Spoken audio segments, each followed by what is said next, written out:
Bonjour, je suis Émilie Vanier, avocate au Carrefour du capital humain en droit du travail. L'absentéisme peut donner du fil à retordre comme employeur. Un employé qui s'absente, même pour une bonne raison, ça amène des défis opérationnels et c'est normal de se demander ce qu'on peut faire quand ça devient chronique ou excessif.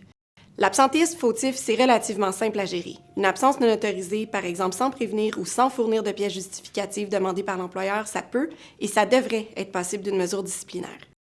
En appliquant le principe de gradation des sanctions, c'est possible de sévir contre les employés qui s'absentent abusivement sans raison, en allant même jusqu'au congédiement.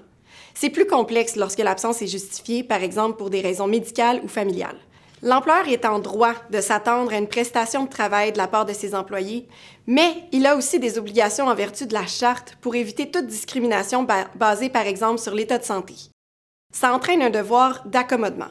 Pourtant, il est possible de démontrer que composer avec des absences trop fréquentes ou trop importantes, ça devient une contrainte excessive.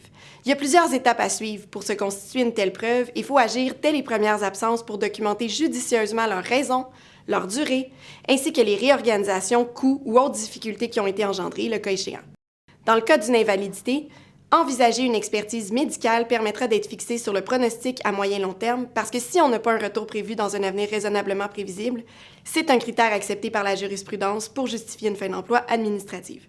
N'hésitez pas à faire appel à notre équipe d'avocates au CCH pour vous aider à documenter les dossiers d'absence de vos cas spécifiques. On pourra vous conseiller sur vos obligations et vos possibilités.